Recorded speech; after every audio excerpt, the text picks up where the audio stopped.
In 3, 2, 1. Yo, what up, everybody? It is your boy Fitzmonk TV here, aka GLauren33. I want to welcome you guys back here to the Legit Shoot podcast, here with your WrestleMania 36, day number 2, full show review and results. I want to thank you guys all for joining me here tonight, man. It has been a super long week. It's been a very long week. So much has been going on. You know, the world's, going crazy with this virus. Social distancing continue. We had the Monday Night Raw review on Monday. We had the My Hero Academia Season 4 finale this weekend. That reaction's up. And then last night we had a 2-hour, I think it was about 2.5 hour live stream where we reacted to all WrestleMania. Then we had another 1.5-hour review after that. And then tonight we just finished up another 3.5-hour WrestleMania 36 live stream. And now we are back with the review right here on Fitzmonk TV. What up, A Kid Rants? What's going on? Good to see you. Brian Fitzsimmons, good to see you. Junior, WrestleMania is over, bro. It ended about 10 minutes. We'll be discussing all of that tonight. First of all, I want to thank you guys for all the love and support, man. It has been, I'm honestly exhausted. If you guys have been with me all weekend, I've been recording videos nonstop, no matter if it was My Hero reaction videos. We also had WrestleMania last night. That was about maybe 4 hours of filming. And then we had 3.5 hours stream tonight. And I'm willing to bet this review will probably go a little over an hour. So, man, so much, the grind never stops. We keep rolling. We'll probably have a Monday Night Raw review tomorrow night as well. So definitely the grind don't stop for us over here on Fitzmonk TV. So if you guys appreciate all the content I've been dropping over the last couple of weeks, over the last couple of days, make sure to slap a like on this video. Subscribe if you guys are new. And make sure to have the bell enabled for all notifications, alright? I know YouTube has been a little bit difficult because I know all the companies, everybody all around the world is suffering because of what this virus is doing. And now, even YouTube is having trouble. And I know that there's been a lot of people telling me that they're not getting notifications. I know that YouTube has less employees at their building, so definitely the best way to get notifications is to have the bell enabled. That's the best way to know when I go live or when I upload new videos, all right? But we're going to be discussing WrestleMania 36, day number 2. Going into this show tonight, I was much more excited for this night than going into day 1. On day 1, I had no idea what we were going to expect. First of all, not only did we not know how this was all going to be done, having WrestleMania inside this empty performance center, and we didn't even know the match card. We just didn't know. We just had to go with the flow. Most of the matches that I didn't really care about were on night 1. And the only reason why night 1 got a passing grade from me, I gave it a 6 out of 10, because Undertaker versus AJ Styles legit saved the show. That was absolutely incredible what they did. And they may have done themselves even better with what they did with Cena and Bray Wyatt in that Firefly Funhouse match. But we'll discuss that in a little bit. But going into tonight's show, all the matches that I really cared about were on tonight. We had Sasha Banks and Bayley in the WrestleMania Fatal 5-Way for the SmackDown Women's Chamber match. And then it looks like Dave Meltzer, he reported a couple days ago that Sasha Banks is expected to turn babyface since they're starting a rivalry with her and Bayley. The seeds were planted. If WWE does what I'm thinking they're doing, we are in for a great run. Because now it's time to start building towards SummerSlam. And I believe SummerSlam, that's going to be the big show. That's when, that will be at the end of August. That's when, for the most part, these social distancing laws will hopefully go away. Or they'll have much better flexibility when we're able to be in, arenas all over again. But we'll discuss that. We had Otis and Dolph Ziggler. I was excited for that. Even though this was probably the storyline that needed to be in front of an audience the most, it came to an amazing conclusion tonight. Only thing I could be mad about is that we didn't get to see that in front of a live audience. Sleeping Angels, good to see you, bro. I wish you were in the stream. I didn't see you in the stream tonight. The only thing that makes me mad about Sasha Banks not winning tonight, I'm not mad that she lost, because it plants a seed for what I've been saying should happen for months. The only thing that gets me angry here is the fact that Sasha's now 0-5 at Mania. Look at Bayley has 2 WrestleMania moments. Becky has 2 WrestleMania moments. Charlotte has 2 WrestleMania moments. And Sasha still hasn't won a match at Mania. So that pisses me off a little bit. But still, we'll discuss that. Otis and Dolph, like I already said. Edge and Randy Orton, I was excited for that. Going to WrestleMania, that was the best storyline out of all the matches on this 15-match card. Drew versus Brock. I was excited for that. And Cena versus Bray Wyatt in the Firefly Funhouse, which that's going to go down as one of the most iconic things in WWE history. The Boneyard match with Undertaker and AJ Styles and Cena versus The Fiend. Those 2 cinematic pieces will go down in WWE history. All right? JD from NY's live. So definitely I know that some people that would be watching this review are probably also watching his review as well. But going into tonight's show, most of the matches I cared about going into this show were on tonight's card. So definitely, and definitely tonight was so much better than last night. There is very little for me to complain about. Oh man, and WWE posted a video on their YouTube channel of Otis and Mandy. Oh man, I'm definitely can't wait to see that after I'm done.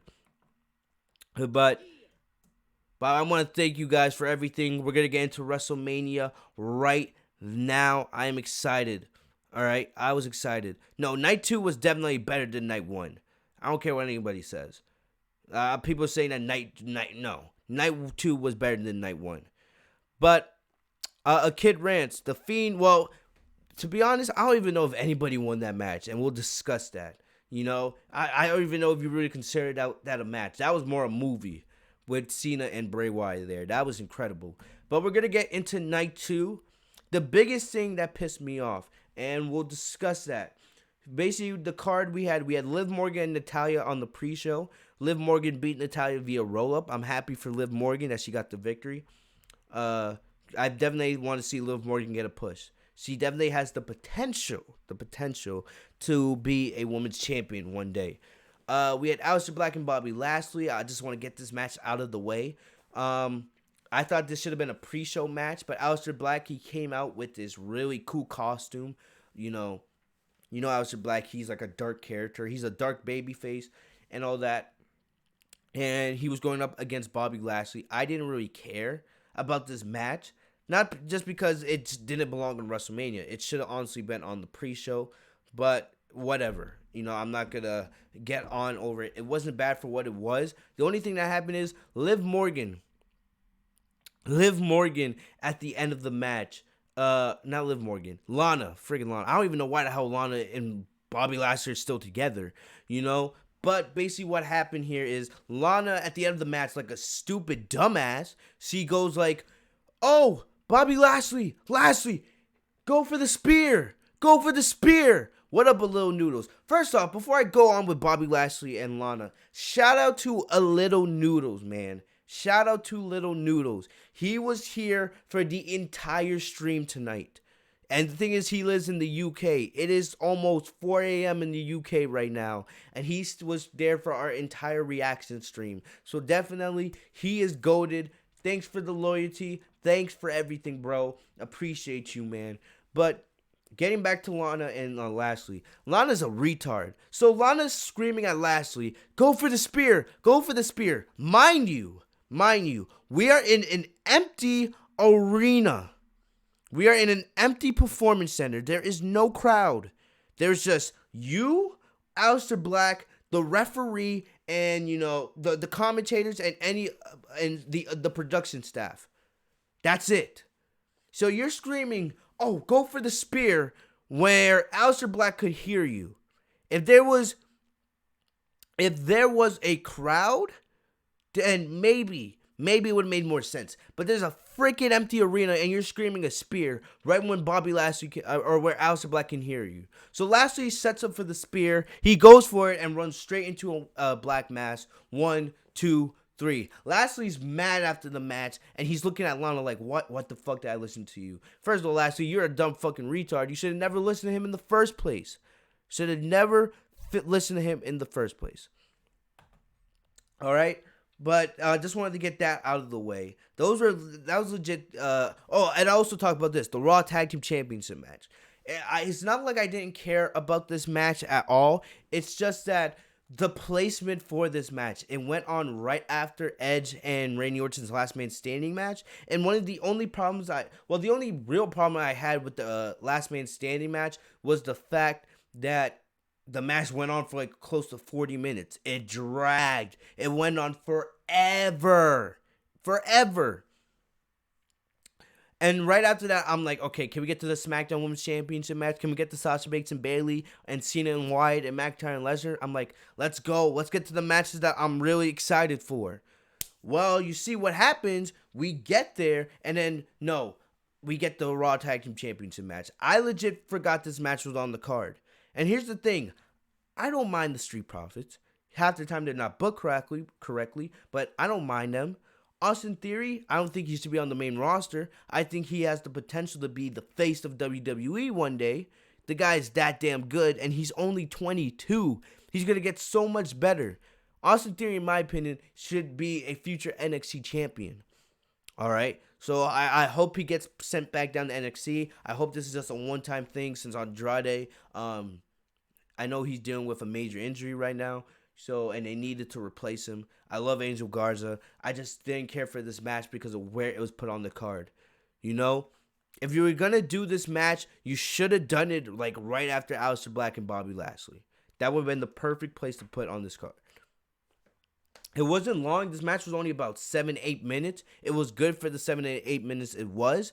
But the big thing that happened here is right after the Street Profits won, all right, basically what happens is Zelina Vega, Austin Theory, and Angel Garza, they start banging up on Montez Ford. Montez Ford gets hit in the head by a devastating kick by Zelina Vega. Zelina Vega can hit hard. I wish we could get to see her wrestle a little bit more. And they're attacking her. But out of nowhere, Bianca Bel-Air makes her debut from NXT. All right. We saw her at Survivor Series when she won with the NXT women's match against, SmackDown and Raw. But this is her first official debut on the main roster. Definitely. A Big Rob, what's good, bro? Good to see you in the chat. For anybody that's in the chat and you guys are new, remember we have super chats enabled. So if you guys want to make a donation, show your support, you guys can do that. But also, if you guys are new to the channel, the one thing that I love the most is when you guys subscribe and you guys share the video. That shows me you guys want to be a part of the Fitzmac Army and you want to get this movement out there. Because we definitely do things big over here. But going back to back there, Bianca Belair makes her debut in this match. I was very happy to see this. We knew Bianca Belair was making her debut eventually. She really had nothing else to do in NXT. There's a part of me that wants to see her take the NXT title away from Charlotte. And we'll talk about Charlotte in just a sec, because that's the one thing that got me angry on this entire fucking show. But what's getting over to Bianca Belair, it looks like she's going to be a babyface. They're definitely going to have her on Raw with the Street Profits. I don't know when we're having the Superstar Shakeup. That usually happens right after Mania, but I don't know if we're even having that with everything that's going on. Wait, I know that we have a Raw and SmackDown this week, but I'm not even sure if we're going to have a Superstar Shakeup or a Raw and SmackDown the week after. We'll just have to wait and see. But I'm happy.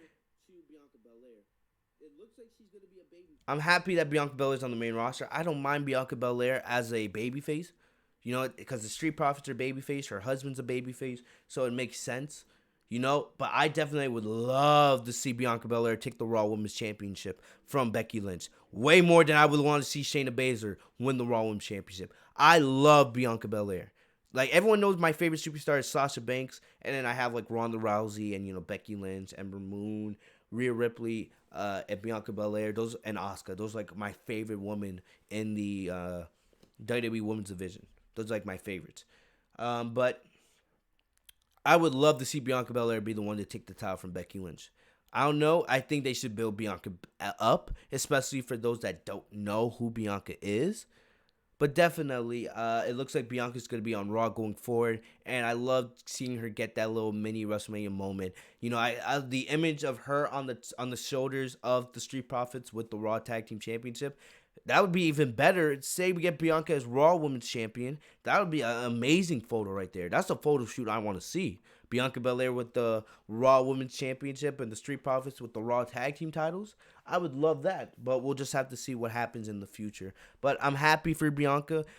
WWE, if you fuck Bianca up, if you don't book her the way she should be, you're going to have problems. You already fucked up Shayna Baszler. You fucked up Rhea Ripley, which we're going to get into in just a sec. You guys can hear the anger rising my voice. Do not dare mess up Bianca Belair. She is too damn good to be messed up. She has the potential to be the face of the women's division going to the future. You guys saw the Royal Rumble, right? The Women's Royal Rumble, how good she was in that match. Do not mess up Bianca Belair. Please. You fucked up too many already. Do not mess up Bianca Belair. All right? Anyway, now let's get angry. Now, this is probably going to be the only time when you guys see me get angry tonight. NXT Women's Championship. Charlotte Flair versus Rhea Ripley. This was a good match. All right, I'm not going to take away. This was a really good match. If it was in front of a crowd, and I'm going to say this. I said this on last night's review. You know, one thing that I was doing with these matches is I was trying to see, all right, if there was a crowd, if this was taking place in Raymond James Stadium, if they had 80,000 people in attendance watching this, how would the crowd react? Well, I will say this. This was a damn good match. The crowd in Raymond James Stadium would have exploded. This was a really great match to kick off night 2. The only thing that they fucked up was the finish. Charlotte Flair comes out. She's wearing too much makeup, first of all. That's one thing I hate. They always have these superstars wearing way too much makeup. Like, don't you guys see when Sasha Banks comes out, she's not wearing too much? Like, she's wearing a little bit because, she's pretty, she's beautiful, but she doesn't put a bunch that makes her look like a clown. When Charlotte comes out, she looks like a legit clown. Looks like she's applying to be in the circus. That's where she should be, instead of being NXT champion. Jeez, man. So Charlotte comes up, she's looking like a clown. Rhea Ripley came out, and everyone was saying that Rhea Ripley was dressed in Vegeta colors. I don't know. I didn't know. I like Rhea Ripley. She's one of my favorites in the women's division. I don't know if Rhea Ripley's a Dragon Ball fan. Anybody that watches my content, you guys know I'm a huge Dragon Ball fan. It's my favorite TV show of all time. And I covered Dragon Ball extensively on this channel, on this podcast, and all this on my other videos. Here's the thing. Ripley came out with the Vegeta colors, and legit, she performed like Vegeta. She performed great, had a great fight, gave a great battle, but at the end, she came up this close. Rhea Ripley, the match started off a little bit slow, because one thing I've been saying, guys, is one thing that is very important here is the intensity. The match has to be intense, right? You can't just stop and, not have a good pace. It's inside a performance center. There's no crowd. There's no effects. And I'll say another thing. Tom Phillips and Byron Saxton on commentary are fucking horrendous. Horrendous. Not only can Byron Saxton not, do commentary for his life, he can't dress. If anything was exposed this weekend at WrestleMania, it's how bad Byron Saxton and Tom Phillips are on commentary. Mauro Ranallo, Michael Cole, and you guys know, there's days where I come on this podcast and I rip the shit out of Michael Cole. Michael Cole did a great job on commentary this weekend. Mauro Ranallo would have absolutely killed it on commentary if he was in this position this weekend. What we saw, with friggin' Tom Phillips and Byron Saxton, especially in the Edge and Randy Orton match. I will bring this up again a little bit later on in the podcast. It was horrendous. Horrendous commentary. Oh my gosh. Who was the name of that commentator that was, who was the name of the commentator they had before they got rid of, they replaced him with Tom Phillips? I don't know. I don't remember his name. But anyway, getting back to the match itself.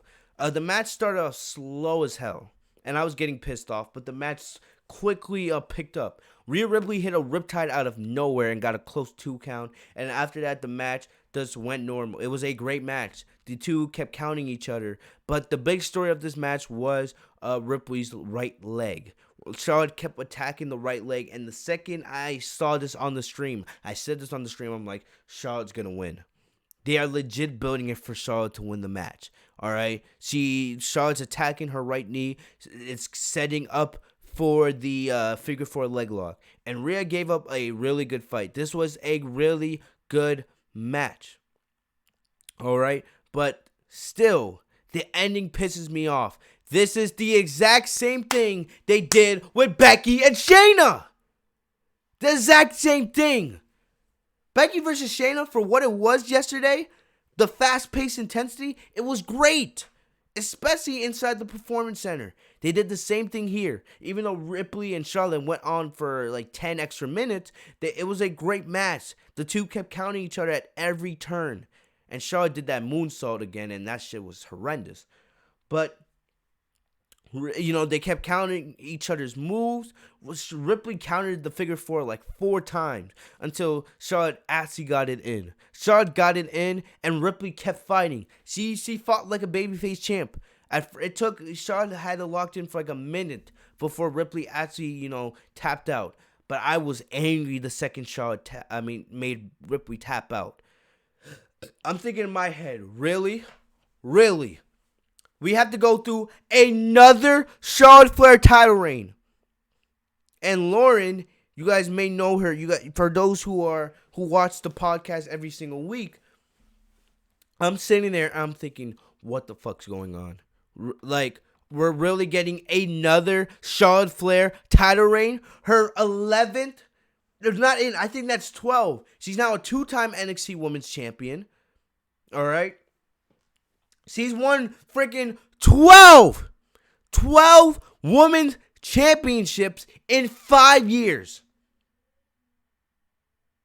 Are you kidding me? Since 2015, she's won like 4. What is it? 4. I can't even remember at this point. There's so many. I don't even want to think about it. She's won, I think, 5 Raw Women's Championships and I think 5 SmackDown Women's titles. And none of those reigns are memorable. I say this all the time, guys. Tell me. People want to say, oh yeah, Charlotte's an 11-time women's champion. Here's my counter to that. Tell me how many of those reigns were memorable. Tell me how many of those reigns actually mattered. Tell me. All the time she defeated Sasha Banks. Tell me how many of those reigns were memorable. When she defeated Bayley. How many of those... was that reign memorable? When she beat... what was her name? When she defeated Natalya for the SmackDown Women's title. Was that memorable? When she defeated Becky. Was that reign memorable? When she defeated Becky and Carmella at SummerSlam. Was that memorable? When she defeated Asuka 2 weeks before WrestleMania, at WrestleMania last year. Was that memorable? When she defeated Bayley at Hell in a Cell so they could have called her a 10-time women's champion. Was that memorable? Here's a spoiler. No. Here's the answer. No. None of those reigns were memorable. A lot of people talk about, would you rather have Sasha Banks be a 10-time women's champion or have 2 title reigns and have 1 be iconic? I say this all the time. I would much rather have less title reigns and have those reigns actually matter than win titles after title after title and have none of those reigns be memorable. Junior, I don't know what you're talking about. Sasha's not even the SmackDown Women's Champion, so you can't even say that. Bayley's still the champion right now. Like, we can't even talk about that. Because Bayley's still SmackDown Women's Champion. When Sasha wins the SmackDown Women's Championship at SummerSlam, then come talk to me. Anyway, let's get back on track. Charlotte, man. Like I said, none of her title reigns have been memorable. Sasha Banks' 6-month NXT Women's title reign from 5 years ago was more memorable than any of Charlotte's reigns on the main roster. And here's the thing. I said this on the stream. When you wake up tomorrow morning, and you look at the dirt sheets, and everyone is giving their reasons for why Charlotte won the title. Everyone's gonna say, I'm telling me here, trust me, this is what they're gonna say. They gave Charlotte the title because they're hoping that she can bring more eyes and more viewership to NXT so NXT could beat AEW in the ratings. That's what they're going to do. Are you fucking kidding me? Charlotte Flair is not a draw. She's not. The only draw, in my opinion, in the whole women's division is Sasha Banks. Charlotte Flair going to NXT and winning the NXT Women's Championship, it's not going to do anything in the battle with AEW. It's not. It might get them eyes for 1 or 2 weeks max. So yeah, we know Rhea Ripley and Charlotte's rivalry is going to continue. There's going to be a rematch whenever they have the next takeover. But the thing about it is, Rhea Ripley, when she won the NXT Women's Championship at the last NXT event in December, it was one of the best moments of the year. Having the crowd in the ring celebrating with her, it was great. It was special. We were all happy about it. Rhea Ripley had one title defense. Just one. It was at NXT TakeOver, Portland, a couple months back against Bianca Bel-Air in what was a really good match. Rhea Ripley was supposed to go on and probably hold that title most, if not all, of this year. And now you took that title off her. This is my problem with WWE. It's the same people, mainly Becky and Charlotte, that are always being booked over everybody else. You can't say that about Sasha. Because Sasha's never had an opportunity to run with a championship. Hell, Sasha lost the freaking tag team championships against the Iconics last year at WrestleMania. Remember when I ended my WrestleMania reaction stream last year because of that bull crap? But yet, Charlotte has been booked over everybody. Becky has been booked over everybody. No one's going to complain about Becky because everybody loves Becky. But yet, here's Charlotte. She's being booked over everybody else. Shayna Baszler should have defeated Becky at WrestleMania last night. Rhea Ripley should have retained against Charlotte tonight at Mania. I'm telling you guys right now, Charlotte Flair is not going to bring any eyes to the women's division on NXT. Yes, Charlotte's going to have new talent to work with. She can work with Rhea Ripley. She can work with Mia Ying, Chelsea Green, because Charlotte's faced almost everybody on the main roster. And I did think of one thing. Maybe potentially we get Bianca Belair to be the one to take the NXT Women's title from Charlotte. But it looks like that's not going to happen since we're going to get Bianca Belair most likely on Monday Night Raw with the Street Profits, which I don't mind at all. But what? Are you guys going to really tell me that they're going to have Rhea Ripley take the title back from Charlotte in their rematch whenever they plan to do that? No. We're probably not going to see Charlotte lose that title until SummerSlam weekend. Whenever we have whatever they plan to do for NXT TakeOver in Boston, which I'll most likely be at that show if that show doesn't get canceled. It's fucking ridiculous. It really is. Charlotte should have not won that match tonight. Ripley had one title defense. And yes, even though Rhea Ripley looked like a fighting champion, it was a great match. Rhea Ripley looked like a badass. She should have not lost. I am tired of Charlotte and Becky being booked over everybody else. This is the problem. This is why people complain. Because it's the same repeat the shit. 11 title victories in the span of 5 years. It's legit what they did with Edge back from 2006 to 2011. Edge won 11 world title victories during that time, and he became a legend. We already know how good Charlotte and Becky are. If Becky lost to Shayna, and if Charlotte lost to Rhea tonight, it would have done nothing to their mystique. It would have done nothing to their legacies. It hurt Rhea. It hurt Shayna. But no. And this was Vince McMahon's decision. This was definitely not Triple H. I know for a fact Triple H would have never have made a decision like that. This was all Vince McMahon. It's ridiculous. It really is. Charlotte should not be NXT Women's Champion. She should. This whole thing with Charlotte is a bunch of bullshit. Shayna Baszler should have won the Royal Rumble, not Charlotte. Rhea Ripley should have won tonight, not Charlotte. I am tired of that robotic bitch-ass Charlotte being booked over everybody else. Why? Because she's Ric Flair's daughter?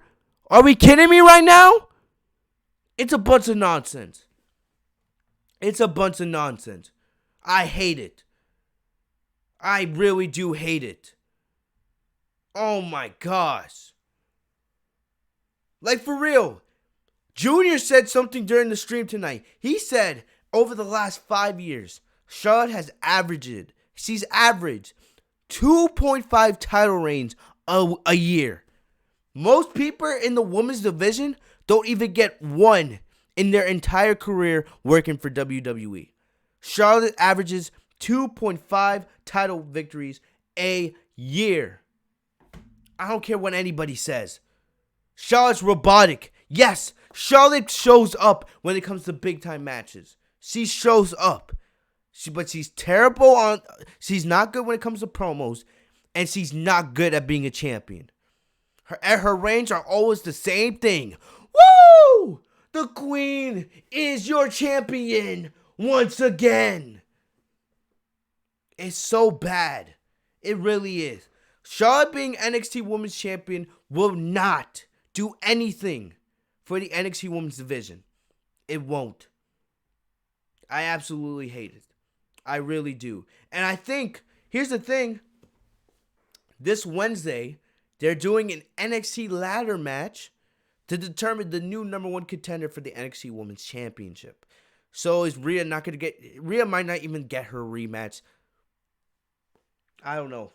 I really don't know. This was definitely a Vince McMahon decision. Because I know Real Regal or Triple H, neither one of them would have made this decision. This was legit the worst thing on the card tonight. Not the match. The match was fantastic. The ending was terrible. And I know that was a pretty long rant, but you guys know I had to get that out of the way. Alright? Tell me guys what you guys think in the comment section. You know, Charlotte fans, you know, people who are fans of Charlotte, congrats, man. Charlotte gets another victory. But be honest with yourselves for a sec. You might be a Charlotte Flair fan, and that's your own opinion. You can't tell me it's bullshit how Charlotte gets all these victories that she doesn't deserve. That's my thoughts on that. But other than that, this gets a thumbs up for me. The match was great. But other than that, the rest of this card was good. Like, really good. Like I said, Night 2 had all the matches that I personally cared about. So moving on, we're getting into Otis versus Dolph Ziggler. They had a really well put together video package for everything here. And the only thing that I can honestly complain about is that this moment should have took place in an arena. Honestly, I would have not minded if they had kept going with the Dolph and Mandy situation for a couple more months, at least until we get back to an empty arena, or back to arenas with audiences.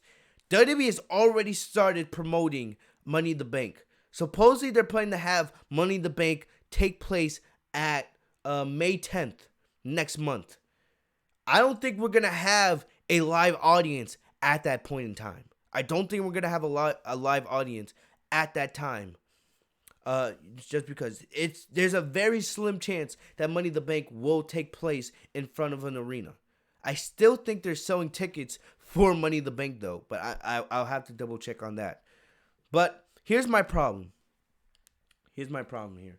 Otis versus Dolph should have took place inside inside an arena full of fans. If I'm WWE, if they're not able to have Money in the Bank inside an arena, they should just push it back to June. Because it's looking more and more likely that late June is when the social distancing laws are going to start getting limited a little bit more, and we'll start being able to have more fans in the arena. That's the way I would personally do it. But I don't know. You guys let me know. Honestly, I don't want to see a ladder match inside a performance center again. Yes, Morrison, Jimmy Uso, and Kofi Kingston, they absolutely killed it in their ladder match last night on night 1 of WrestleMania for the SmackDown Tag Team Championships. But I don't want to see, and the thing about it is, if Money in the Bank does take place in the Performance Center, we would be getting two ladder matches. One for the women and one for the men. I don't want to see that. You guys don't want to see that. So why would we want that? Someone tell me, why would we want that? Please. I don't want to see that. You guys don't want to see that. If you're going to have Money in the Bank, save it for June when it's more likely that we can have fans in attendance. Maybe they are planning to change it. That's just the date they have, just in case everything is able to go back to normal by then. But I don't expect that to happen. But Otis and Dolph should have took place. This would have been a fantastic moment if it took place in front of an audience. But basically, Ziggler came out with Sonya Deville. I was surprised at first because we didn't see Tucker come out with Otis, or we didn't see Mandy Rose. So I was like, what's going on here? The match itself wasn't bad. It was a pretty good match. We had been waiting to see this confrontation, but I gotta keep saying it. This would have been so much greater if there was fans in attendance. Near the end of this match, Otis is rallying together, getting pumped, and he goes for the caterpillar. But right at that moment, Sonya Deville distracts the referee, and basically Dolph hits a low blow on Otis. So I'm just like, it looks like Otis is about to lose. But right at that moment, Mandy Rose comes up. Imagine that if that happened at WrestleMania. If Mandy came out right at that moment, that would have got a huge pop. On the intercom, they go like, Mandy. And she comes out. She came out, walked right up to Sonya Deville, spit slapped her in the face, got in the ring. Dolph's like, what the hell are you doing? You're ruining everything. I loved it. Mandy freaking gives Dolph a huge low blow. And look at it. Thank you, Lauren. Lauren, a.k.a. Charlotte the GOAT, said, I wouldn't mind if Charlotte doesn't win a title for 2 years. She honestly shouldn't. Honestly, I'm sorry that I shouldn't be talking about Mandy and Dolph right now. But honestly, I should have said this. If you really want, honestly, I would not mind if they did this. I really wouldn't. Take the title off Becky, give the Shayna or Bianca, have Rhea Ripley defeat Charlotte. I would not mind if you gave Charlotte and Becky Lynch the Women's Tag Team Championships. I really wouldn't mind that, because Charlotte and Becky would be the perfect pairing to build those titles up. They're two of the greatest female superstars of all time. Having those titles on them would definitely make the titles more relevant than they are now. Everybody looks at the Women's Tag Team Championships as a bunch of garbage shit. The titles are garbage. They mean nothing. They meant nothing ever since they took the titles off of Sasha Banks and Bayley from WrestleMania last year. I would not mind if they had put those women's tag team titles on Charlotte and Becky, because at least then they could use their superstardom to build those titles up and be somewhat important.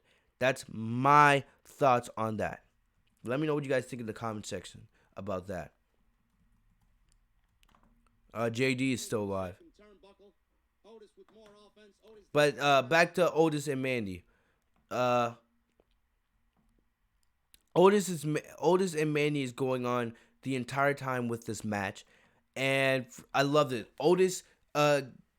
Mandy gives the low blow to Ziggler. That sets up Otis to do the caterpillar. Hits the elbow drop. 1, 2, 3. And like that, I wish we could have got that moment at Mania because everyone would have exploded. It would have been like Otis just won the WWE Championship or something. So right after that, Mandy comes over. They give each other a hug. Otis picks up Mandy and they start kissing. You know, the kiss we've been waiting for. Love wins at the end. Otis gets the girl. I'm so happy for them. They posted a exclusive clip on the YouTube page. If you guys don't mind, let's play that clip real quick. I want to see what Otis said in the interview. Low key. Why not? Why not? Here's the clip right here. Let's see it. Otis and Mandy are holding hands. I love it. Hey guys! First of all, Otis, congratulations. You're victorious in your very first WrestleMania match. But Hey, Otis gets a WrestleMania victory. Okay for you today. We saw a little lady. right? Gorgeous peach. Yeah, I'm so loaded of emotion right now. I just want to explode. But right now, it's like we got the business done. We had a ham and slam Dolph. Ham and slam. Toss him around. Give him the elbow, the whole oversized load, baby. Yeah, it's getting a little excited right now. And Mandy. Mandy's definitely gonna have to keep Otis in check. You know, I can't wait. I really want to see where this goes. It's not gonna get copyrighted. Here's this thing, Lauren. We've done this in the past on this podcast. As long as we don't play the show the actual clip, it won't get copyrighted. This the last of Fire and Desire. You know what? I think my actions speak louder, and at this point, Sonya got what she deserved. Otis over here smelling Mandy. Extra rare after you. Yo, Mandy's like, let's go get some steaks. Okay. You know, Mandy is going to get that steak tonight, if you know what I'm talking about. Anyway. Oh, yeah, they got videos on the YouTube channel. There's a lot of exclusive clips that I got to talk about. But also, I kind of want to see. It looks like the Fire and Desire, that pairing is over. I kind of want to see where they go with this. Definitely, I want to see why did Sonya do what she did. You know, it looks like Fire and Desire are over, no longer. I'm very excited for Mandy and Otis. I think they can definitely become an entertaining power couple on WWE TV. But I also want to see, you know, why did Sonya turn her back on Mandy? Why did she send a text and betray her? So definitely that's going to be something. So this feud, at least the Mandy and Dolph thing should be over. But I kind of want to see where they go with Mandy and Sonya. All right, I would like them to use this feud between, because now Mandy's a babyface. Sonya's gonna definitely be the heel. I want to see where they go with this. All right. So also I also want to see Heavy Machinery become SmackDown Tag Team Champions.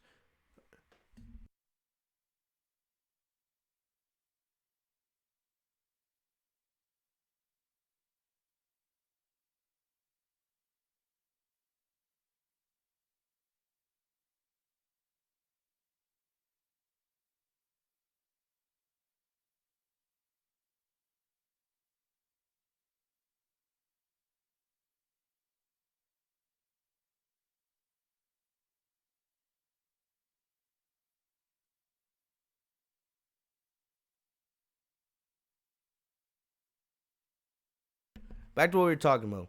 So going on with Heavy Machinery, what they should do with Heavy Machinery going forward. What they should do with going with Heavy Machinery going forward. Miz and Morrison did retain the SmackDown Tag Team Championships last night on night one. What they should do going forward is build up Heavy Machinery, right? They're on a huge roll of momentum.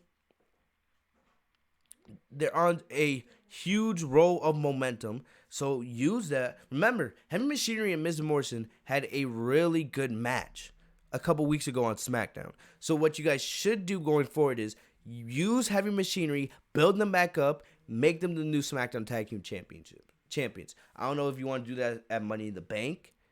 You know, definitely. 'Cause I don't know if they're gonna uh, if they're gonna wait, if they're gonna wait and hold off on Heavy Machinery becoming SmackDown Tag Team Champions at SummerSlam.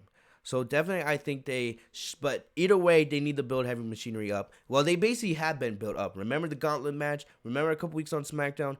I think it's time that we get Heavy Machinery as the SmackDown Tag Team Champions. And who knows? Maybe you build up Ziggler and Roode again, and we could continue the storyline going into the summer.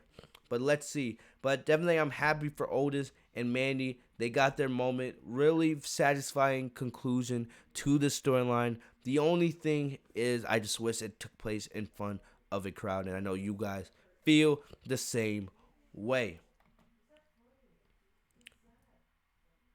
So then, moving on.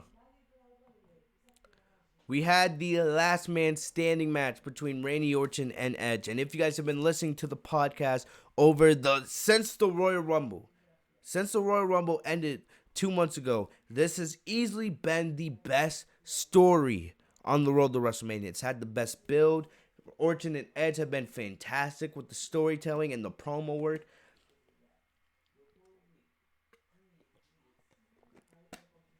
And I'm like, I'm not disappointed.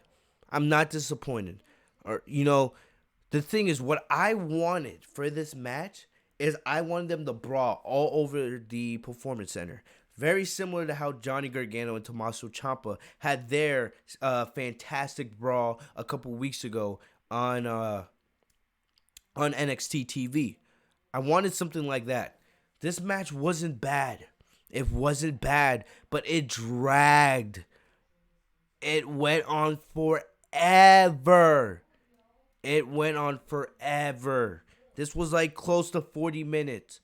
The way the match started was fantastic. All right. This thing tripped out. Like, for real, Randy Orton hit him with an RKO out of nowhere. He was dressed as a cameraman. So he came up. So it was funny. Edge makes his entrance. And once again, I still feel bad for Edge being back after 9 years, then coming back to WWE and having that moment at the Royal Rumble. I really did want to see him get to hit, to feel the WrestleMania crowd again. And it stinks. It does. But, the world is going through a pandemic. So Edge comes out and he's focused. He's waiting for Orton. Orton, being smart, knowing that Edge is waiting for him, he dresses as a cameraman, and out of nowhere comes out and hits Edge with an RKO. I love the ring attire both Randy Orton and Edge had tonight. Edge had like gray and magenta, basically the same as my sweatshirt. Basically like a light purple ring attire. It was basically the opposite of what he wore at the Royal Rumble with the colors. And Edge had Orton had a black and gold ring attire. I love this. This match just dragged on forever though. They started fighting. They got over to where the ring equipment was, or where a lot of the superstars work out. And I could see there was there was a little office, and you could legit see Paul Heyman, Vince McMahon, and Triple H, just sitting there. I would have gave this match 5 stars if Orton or Edge went in there and they fought on top of the desk with Vince, Triple H, and Heyman all watching. I would have popped so hard. I think I saw Bruce Pritchard's bitch ass in there as well. But we go back to Edge and Randy Orton. They're fighting all over. And yes, there was a bunch of unique spots. They're fighting. They're brawling all over the Performance Center. Throwing each other into weight equipment. Throwing each other into posters. Into walls. There was a unique spot where they were in an office. And then Edge, I saw this chain link thing on the ceiling. Edge gets on top of it. Does an elbow drop. Then they got to this storage area. And they're fighting, and there's stuff everywhere. There's collectible chairs from past pay-per-views. There's ladders. There's stuff everywhere. I enjoyed this, especially the last 10 minutes, but the match was just way too long. Legit. One thing I will say that they did good about night 1 of Mania is the matches went by like that. The show went on like that. They didn't waste any time. You know, the superstars came in the ring and they did their thing and they got out. This felt like forever, bro. It felt like I was watching a Royal Rumble. You know, like, it was legit. I think it was close to 40 minutes. It just went on too long, in my opinion. That's the only thing. And another thing I will also say is, I wish this match got that cinematic style. Very similar to what happened with Taker and AJ Styles and Cena versus Wyatt. This was a match that really needed that cinematic style, in my opinion. And I wish they had done that for this match. So then we see they're in the storage area, and they kept fighting, kept brawling, and I was like, come on, can we get some big spots? You know, and I'm waiting, like, come on, give us some big spots. They're fighting over to an interview area, and then they fight over to this truck. You know, there was a bunch of trucks because it was like an equipment storage place. So, Orton DDT'd, and I love this. The ref was making the count, and you could tell these two were tired. They fought for close to 40 minutes. Orton goes over to the ref. He's like, don't make your count yet. Let me finish this. So, Orton hits a DDT on the truck. So, I thought that was going to be... I honestly thought, oh, that might be it. Edge gets back up. So then we see Edge and Orton. They fight their way on top of one of these trucks. What I wanted is, and I thought that would have been easily the spot of the night, maybe even spot of the year. What I personally wanted is, I was hoping that we would see maybe Edge spear Orton off the truck. Like, that would have been absolutely crazy. Because remember, in Edge's promo last week, he kept talking about, like, oh, this is the guy who speared Mick Foley, you know, through a table that was on fire with thumbtacks all through his back. So I was like, damn. Like, I was hoping for us to get some kind of spot similar to that tonight on the show. We didn't, which kind of disappointed me. But at this point, we see Edge. He got hit with an RKO. And there was, at one point, Edge almost hit the punt kick. I mean, Orton almost did the punt. You guys remember that punt kick Orton used to do as like a second finisher? He almost did that here. You know, he went for it, but Edge knocked out of the way. But then Edge got hit with an RKO on top of the truck. I honestly thought at this point, that was it. That was the end.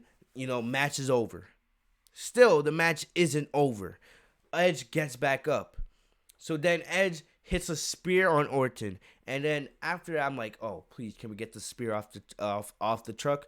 No, we don't get that. Instead, what happens is we get Edge and Orton. They're fighting. Basically, this whole started. And the symbolism, I loved it. The Cursacio, the chair-on-chair shot that started this whole rivalry the night after the Royal Rumble, the one that Orton did on Edge. Edge gets his payback here on Orton by doing the exact same thing. A Cursacio right on Edge. Chair shot. Bang. Orton doesn't get back up. And what made this moment even better is Edge was crying. He was like, I'm sorry, Randy. Because even though he was mad at Randy for everything he did, it also broke his heart because of the history him and Edge have. You know? So definitely that got me in my feelings a little bit. Seeing the emotion on Edge's face. Loved it. So Edge got the victory, and after the match, you could see Edge talking to Orton like, "I love you, bro," and you know, love it. Edge does his thing at the end, and that's it. Like I said, this wasn't bad. It wasn't. It's just it was way too freaking long, You know, it dragged forever. There was a part in this match where Edge and Orton are fighting like next to this like garage cage. I felt like they could have edited this out entirely. They could have edited that whole part out. You know, that would have took a good 5-6 minutes off the match and made it a little more bearable. Because they fought in that storage area for a good 10-15 minutes. That's where the rest of the match took. And for what it was, it wasn't bad. I just wanted to be similar to what Ciampa and Gargano did in the Performance Center. I thought we would get something like that. We didn't. It wasn't bad, and I'm happy that Edge is back, and I'm happy that he got the victory here. I don't know how much different it would have been if it took place in Raymond James Stadium. It probably still would have been a last man standing match, but I just don't know how it would have ended. But still, for what it was good. I also think this match should have got that cinematic style to it. It definitely would have made the match a little bit better, but it wasn't bad. It just dragged on for a little bit, way too long. All right, moving on to the match that you guys really want me to talk about. If you guys were watching the stream, this was the big part. These next two matches, the rest of the show, really, that was the big part. My boy, Sasha Banks versus Bayley versus Lacey Evans versus Tamina versus Naomi for the SmackDown Women's Championship in a fatal five-way elimination match. This was booked perfectly. I know there was a spoiler. Basically, there was a spoiler that this match it told a lot of stories, and we'll talk about that. What I do hate, the one thing that I really do hate is Sasha Banks is 0-5 at WrestleMania. Even though this, in my opinion, this is not WrestleMania to me, but in the record books, it's gonna go down. Sasha is 0-5 at Mania. The Mania match that Sasha should have won, she should be at least 2-3. She should have beat Shawn and Becky Lynch at WrestleMania 31. That's the match that was 32. 32. Sasha should have beat Charlotte and Becky Lynch in that amazing triple threat from WrestleMania 32. You know, I didn't mind that she lost at WrestleMania 33. That was Bayley's moment. She should also, Sasha should be 3-2 at Mania at least. All right, at WrestleMania 33. Inside the Superdome, she should have won that freaking Battle Royal. She should have won that, but who cares? So I don't know why Naomi got that victory. At WrestleMania 34 last year, her and Bayley should have retained against the Iconics, Phoenix and Natalya, and I think that was Sonya and Mandy in that match. No, that was Nia Jax and Tamina. You know, Sasha and Bayley, I keep saying this, they should have held the tag team championships for most of last year. That's just my opinion. But I just really hate how Sasha is now 0-5 at Mania. She better get that victory next year. I do not want to see Sasha go 0-6. Even Sasha on her Twitter, on her Instagram, she posted a TikTok with her dog in it, and she was like, "How my dog reacted to me losing my 5th WrestleMania." I hate it. But basically, the beginning of this match was kind of slow, and then they did a backstage interview with Sasha Banks and Bayley. Bayley's like, nobody's gonna stop me from retaining this tonight. And then Sasha was and then they waited till Bayley was out of the picture, and then they asked Sasha, "You've been a tag team champion. You've won the Raw Women's Championship. You've won the NXT Women's Championship, but you've never held the SmackDown Women's title. The only thing keeping you from being a Grand Slam champion. But that could all change tonight. How badly do you want to be champion?" And Sasha just said this, "Well, we'll see how badly I want to be champion tonight." So then we get to the match itself. Sasha Banks and Bayley, they're working together. And what happens is they all gang up on Tamina. I'm getting out of the stupid parts. Basically, there was like a 30-second reunion of Team Bad. I like that. That was one of the stories that was told. Sasha Banks, when she first came to the main roster, she was a heel with Naomi and Tamina. Remember? Team Bad. So they did it. Unity. But anyways, but that lasted 30 seconds. They all turned on each other. But basically, to eliminate Tamina, they all did their finishers. Sasha did a frog splash. Bayley did a elbow drop. Lacey did a moonsault. And I'll say this again. As much as I hate Lacey Evans, her moonsault is better than Charlotte. And then to finish it off, Naomi did the split-legged moonsault. And they all pinned Tamina together. They all pinned Tamina together. Tamina got eliminated. Sasha Banks did the bank statement to eliminate Naomi. All right. And basically the last three, Sasha, Bayley, and Lacey.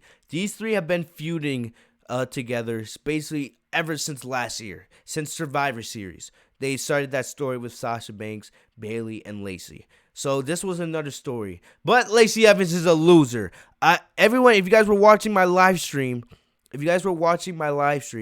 I would have ended the stream right then and there if Lacey Evans had won the SmackDown Women's title tonight. I'm very glad she did it. Thank the Lord Almighty she didn't win tonight. I would have ended the stream right there. And you guys would have got my amazing reaction to Cena versus Wyatt. But anyway. Basically what happened is Sasha and Bayley, they're teaming up against Lacey.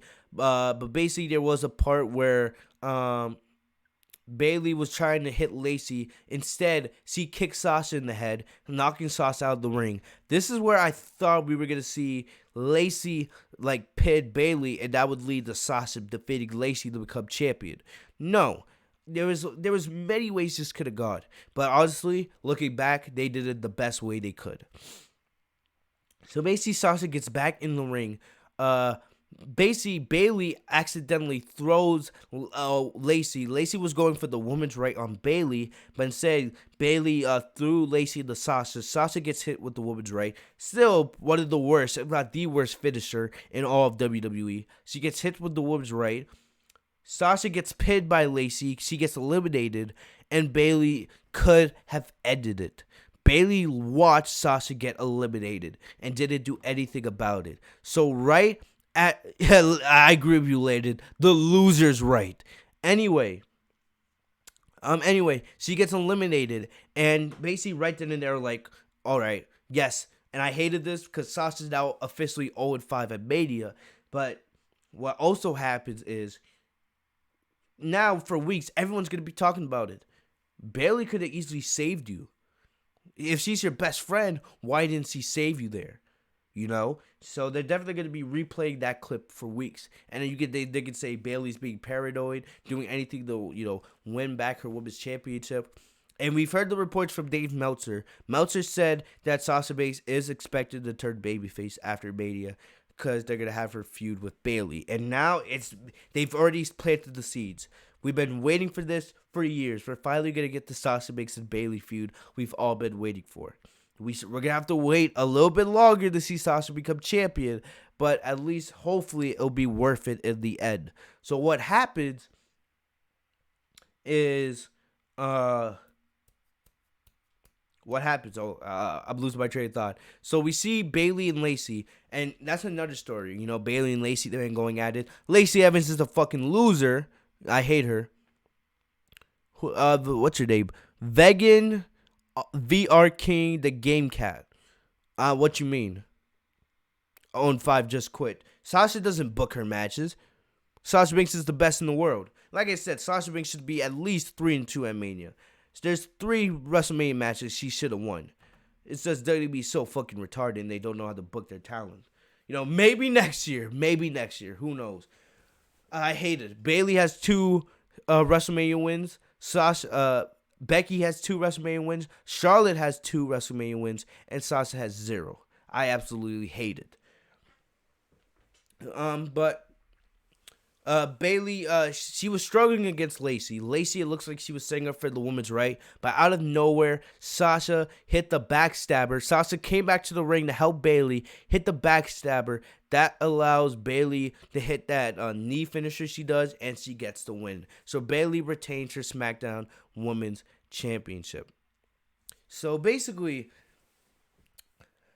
we all know where this is going. Sasha is going to turn on Bayley eventually, but Sasha Banks is going to be the babyface.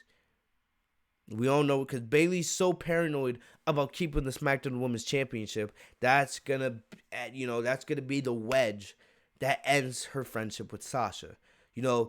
Sasha's post-match body language and her facial expressions told that she's gonna be keeping Bayley close, but her enemy closer. All right, clearly, that saying, keep your friends close, but your enemy's closer. We all know. This was really, really good. This was probably Bayley's best title defense. It really was. What I think they're going to do,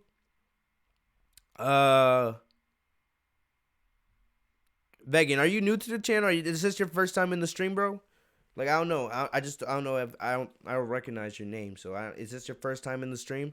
But anyway, definitely we have Money in the Bank. Sasha's definitely going to be one of the favorites. Out of everybody right now, I can't think of anybody else who would not be the favorite to win Money in the Bank other than Sasha. Tell me who else on that roster? Maybe Bianca Bel-Air? Maybe Bianca? Maybe Shayna? But I honestly think Sasha's going to win Money in the Bank. And what they're going to do is, throughout the summer, they're going to tease Sasha cashing in. Maybe they actually do have her cash in. Or maybe they wait. Maybe they have a babyface Sasha cash in against Bayley at SummerSlam. Or maybe because Bayley's so paranoid that Sasha's going to cash in, she tries to take Sasha out. Right? And then we don't see Sasha for a little bit. Then she comes back to challenge Bayley at SummerSlam. That's what I think. But, definitely, I could even predict the ending of this match. But still, the seeds have been planted. I am excited. I hate that Sasha's 0-5 at Mania. I really do. But at the end of the day, if this leads to Sasha Banks winning at SummerSlam in her hometown, like I said this during the stream, I am going to be advocating for Sasha Banks and Bayley to be the main event of SummerSlam. I'm starting that. I'm going to try my best to speak into reality, I think if done correctly, Sasha Banks and Bayley could be the main event of SummerSlam. And who knows, once Sasha wins the title, 'cause I will be at SummerSlam, once Sasha does win the title at Mania, or at SummerSlam, we might get Sasha Banks and Bayley inside Hell in a Cell. That's the way I think. That I pray that's the direction that they're going with this. Sasha doesn't have to win Money in the Bank, but definitely that's the way I would do it. I'm definitely probably going to do a separate video talking about how to book Sasha and Bayley going forward to SummerSlam.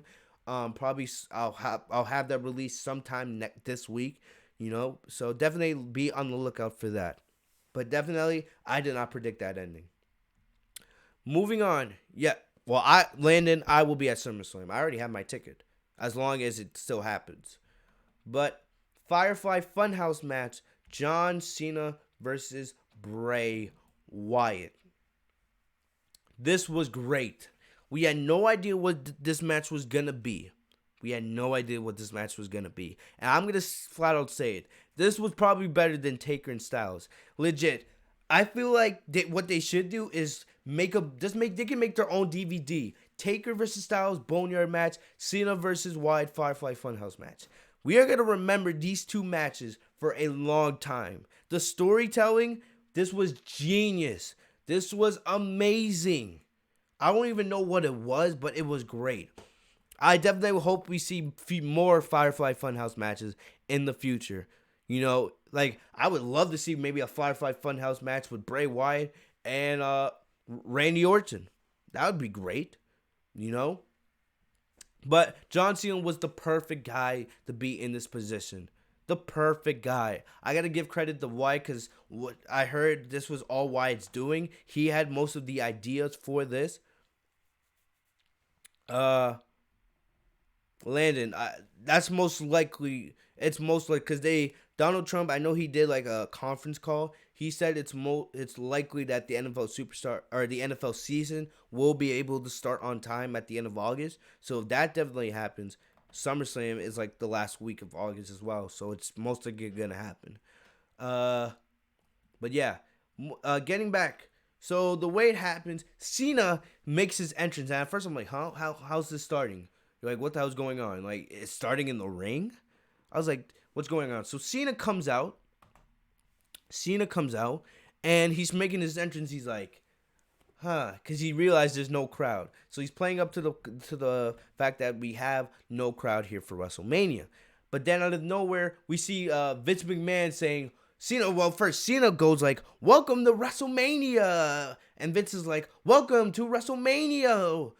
When at the first WrestleMania 36 years ago, when Vince's iconic line, welcome to WrestleMania. And then it's like fading to black. And then the Firefly Funhouse logo appears, the theme song. And then we see Bray Wyatt. He appears in the Funhouse. And he's like, this is a world where gods, monsters, angels, demons are neighbors. You're about to face your greatest opponent to date, Cena. Yourself. And then he steps out of the Firefly Funhouse into this black room. But anyway, the camera pans out, and all we see is John Cena standing there. And I'm like, huh? How the hell does Cena teleport into the Firefly Funhouse? So then, we see Cena. He's talking to rambling Rabbit. Rabbit's like, I'm a big fan, but you gotta be careful. He's coming for you.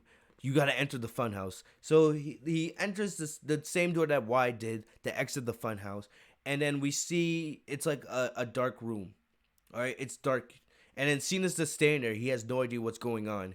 And we see that Vince McMahon puppet, that demon puppet, and he's talking to Cena, man. Like, so let's see what you have to, what do you say? Oh, let's see if you have what it takes, Cena. Show me your ruthless aggression. And I'm loving it. I'm loving it so far. And out of nowhere, Vince McMahon is like, oh, if you don't, you'll be fired. So anyway, the camera cuts to Bray Wyatt. He's in the ring. All right, and he's introduced. He's like, welcome, everybody, to the Firefly Funhouse match. And then they start showing clips of Kurt Angle.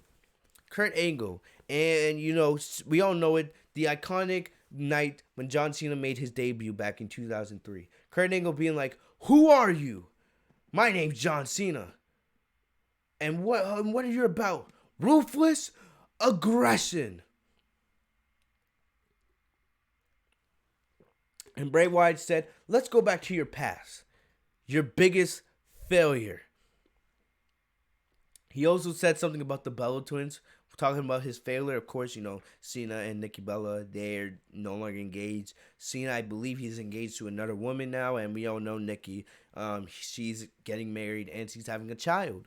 So, congrats to both of them on finding happiness, I hope. But then we see Cena come in. He's wearing, I'm going to say, Cena for a 45-year-old, I don't know how old Cena is. He's in his mid-40s now. But Cena for a guy his age, still looking ripped. He still has that iconic vein. That's right up near his shoulder. But I love this. Cena is wearing the same tights he did back for his debut. So definitely, I love how Wyatt and Cena work together. This was definitely a movie, bro. But we're seeing Cena and Wyatt. They're looking at each other. And Cena's wearing the same tights he did back in his debut. And then Wyatt's talking crap. Cena keeps saying, ruthless aggression. Going for a punch and missing. Ruthless aggression. Boom, misses again. Ruthless aggression. Boom. I'm loving this. And then Cena's running at him. And then we segue into a 1989. It's like Saturday night main event segment. So then, basically, we see Bray Wyatt. He's wearing, you guys remember when Wyatt does like those workout videos in the Firefly Funhouse? He was wearing that outfit. And then we saw Cena. He was wearing, he was shirtless, but had the wristbands and the hat on, and he's busy pumping iron. Because if you guys don't know, it was another knock to Cena's past. I loved it. I love this because not only is this going through Bray Wyatt, it's telling such a great story here with Bray Wyatt, and it's also going through like Cena's entire career, his life basically. So we're going back to Cena before he was in WWE. Cena's biggest failure, or one of his failures, was that he wanted to be a bodybuilder. He moved to California. If you guys didn't know, he moved to California in his early adult years to become a bodybuilder. That's what led him becoming or trying out for WWE. So basically, Wyatt was knocking on how Cena failed before, and you have Cena there pumping iron. It's kind of like Cena was being manipulated in a way. Cena's in this Funhouse match, and he's like being manipulated into past characters of himself. Things that he's done in the past. Not only in WWE, but in his life. What happened with what happened with Nikki Bella, his failure to become a bodybuilder at the beginning of his career. I'm loving it.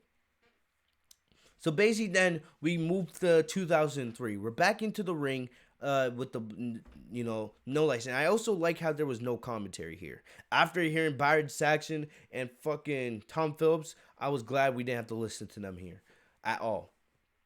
It was the same thing with the Boneyard match. Not having commentary really helped the story there. Letting the music, the lighting, the story, everything that's going on really help. So then, we have Cena appear. He's wearing the same outfit he wore to last year's Mania. He's wearing the Doctor of Thugonomics outfit, and he's rapping. He's doing his thing, sending insults. And then what's going on is usually the crowd always cheers heavily to Cena's thing. But the thing about it is we're not getting that here because there is no crowd.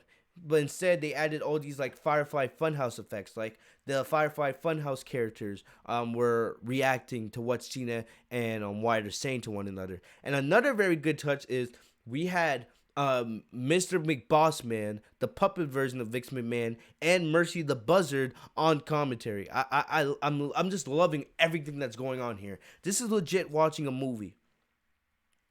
So then, moving on, so basically, he's speaking in rhymes, and he made a insult to, if you guys remember when Bray Wyatt first came to the main roster, he was part of the Nexus, Wade Barrett's Nexus, all right, the original 7, and he was then known as Husky Harris. So Cena made a Husky Harris insult to Bray Wyatt, how you failed at your past, and basically he said you're a slut for opportunity, and I loved it. So then Wyatt took the microphone, and then he started going off on Cena. He's like, look at you, man. You're like the golden goose. You get everything. You get every opportunity. Why? So basically the whole point of Wyatt's spear, or a little speech, is basically he was calling John Cena a bully. And then we move on to WrestleMania 30. A night where everyone,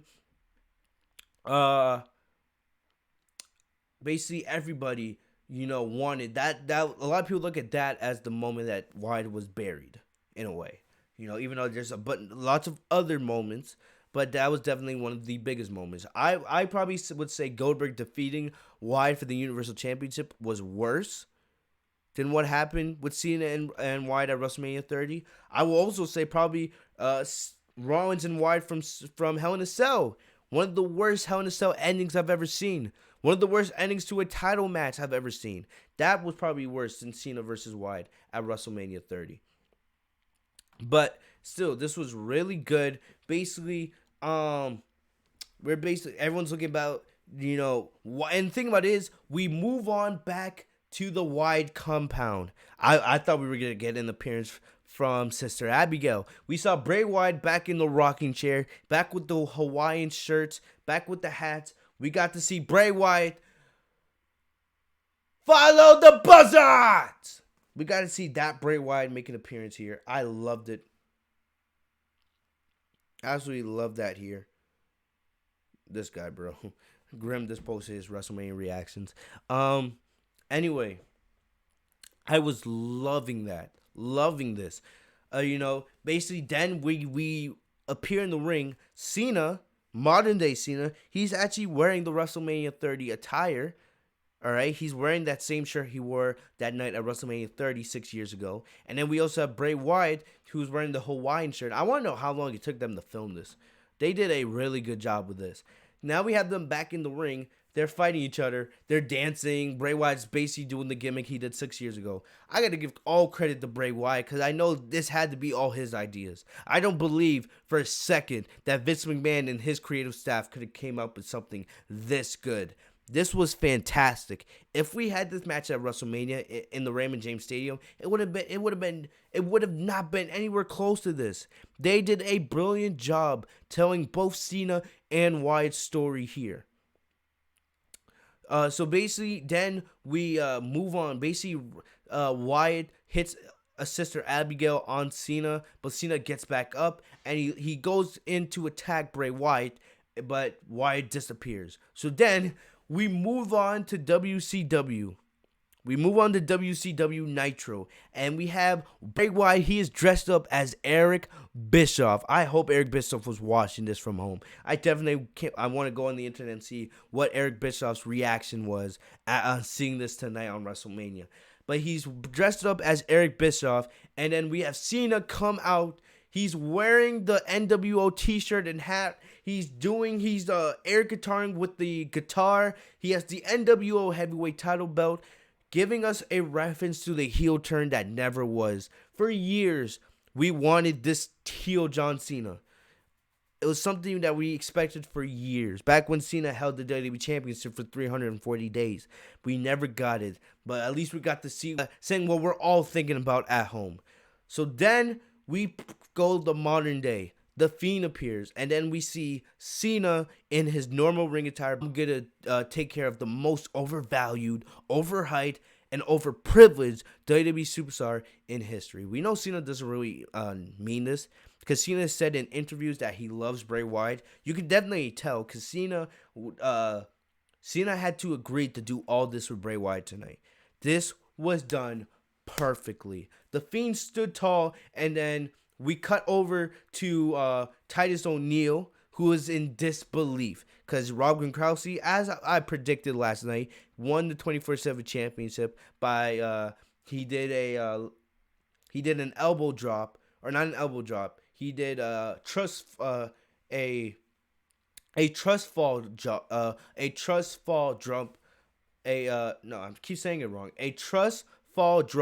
from that stage that they had inside the Performance Center, and he laid on top of everybody, pinned Mojo Rawley to become 24/7 champion. So we'll see where they're going with that.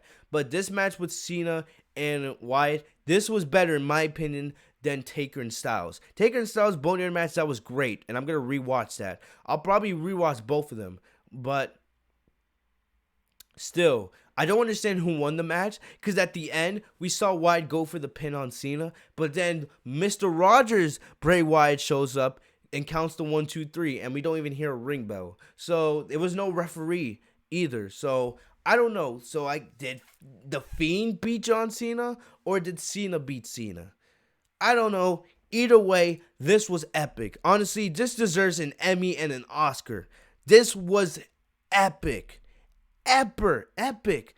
You know, Bray Wyatt taking Cena on a journey that talked about everything that these two have been going at for the last 6 years. You know, he basically made Cena to look like a hypocrite, you know, by having Cena relive some of his most memorable moments and gimmicks. It was brilliant. Wyatt referring to Cena as a bully, then the Doctor of Thugonomics, then using his own words against him moments before putting him to sleep as the Fiend. You know, it was so good. So good. I gotta give Bray Wyatt all the credit for this. Like I said, I do not believe that WWE Creative themselves could do this. I really don't. Bray Wyatt, he was the guy that came up with all of this.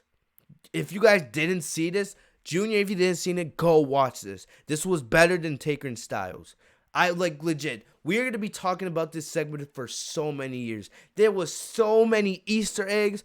Like, I honestly might, if you guys want, I might have to make an Easter egg video for Cena and Wyatt, just to discuss all the Easter eggs in that segment.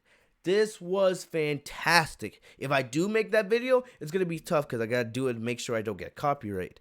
But, on so many levels was this great. So many levels was this great. And I'm glad WWE did it justice. If they had a normal match inside Raymond James Stadium, it wouldn't have been that good. This was fantastic. Fantastic. Easily the best part of the whole WrestleMania weekend. And last but not least, Drew McIntyre versus Brock Lesnar. I love this. I'll say this, if this took place inside Raymond James Stadium, this would have probably been a 15-20 minute match. But because it was inside the Performance Center, it went great. There was similarities to Goldberg and Braun Strowman, but Strowman versus Goldberg was absolutely terrible. At least we saw both competitors do a little bit of offense. But what happens?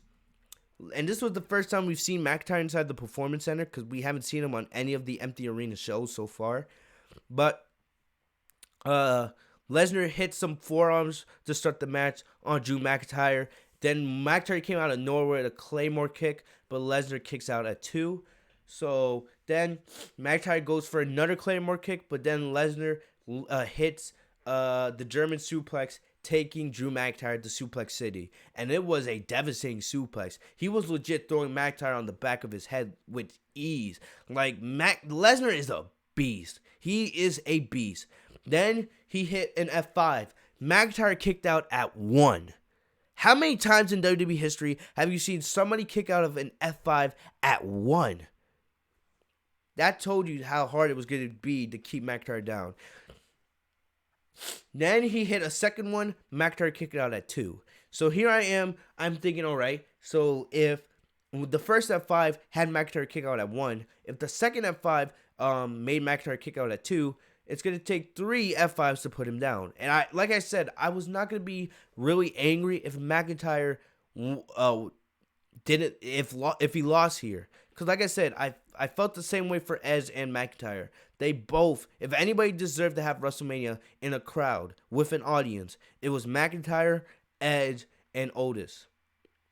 Those 3 deserved to have their storylines play out in front of an arena.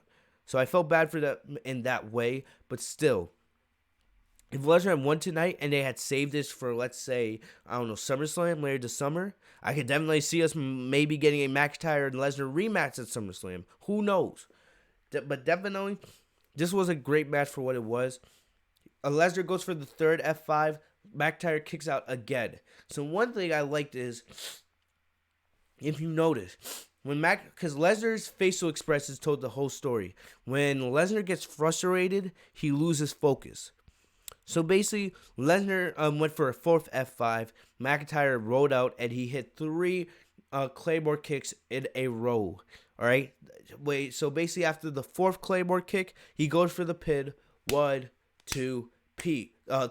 And even though it was an empty arena, you could see the emotion coming out of McIntyre's face. It would have been so much better if it was in front of an arena, but seeing McIntyre explode with that passion like it was in front of 80,000 people made the moment for me. He was passionate and he loved it, and McIntyre deserved this moment. This has been years, a decade in the making. Back when McIntyre first came to WWE and he had that Broken Dreams theme song, you know, he was IC champion, but he never made it to the top of the mountain. Then he was in 3MB. Then he eventually left WWE. Then he came back to NXT years later, became NXT champion, even though he lost the title just like about a month later. But this was great. Seeing his journey from all the way, from everything, back from 2010 to now, this was a decade-long journey, and I'm so happy that McIntyre has reached the top of the mountain. I just wish this took place at Raymond James Stadium, but still, definitely it's going to be interesting. They have a lot of opponents. I've heard rumors that they're thinking about doing McIntyre versus Rollins, which I'm not against. I think that would be a great first opponent for McIntyre. You know, they could put on a really good match. You can also have AJ Styles. Depending on what they're doing with Styles, you can have a heel AJ Styles challenge McIntyre. You could have a heel Randy Orton challenge McIntyre. You could have Kevin Owens challenge Drew McIntyre. You could have Edge challenge Drew McIntyre. You could either I'm not against doing Lesnar and McIntyre again at SummerSlam. I feel like they could put on even a better match. All right? So definitely, you have opponents for McIntyre to last all year long. And if you have a superstar shakeup, you can even have more opponents. So I'm very happy for Drew McIntyre. Landon, you got to ask your question now because we're ending this in a couple minutes. But I am very happy for Drew McIntyre, man. Very happy. I just wish that for Drew, Otis, Mandy, and Edge that they got these big moments to take place in front of the crowd. But still, Night 2 of WrestleMania gets the thumbs up from me. The only thing I really have to complain about is I hate Sasha being 0-5 in WrestleMania, even though what they did tonight with the storytelling was great. And I also hate that Rhea Ripley lost the NXT Women's title to that fucking robot Charlotte Flair. But other than that, night 2 for WrestleMania gets a thumbs up from me. Do I give WrestleMania a pass? The only reason why I gave WrestleMania a 6 out of 10 last night was because of Styles and Taker. Tonight, I'm going to give the show a 7.5. Ripley versus Charlotte is the only thing keeping me from not giving this an 8. This was a pretty good show. Pretty good show. Outside of Charlotte versus Rhea Ripley, I don't have much to complain about. I have to be honest here.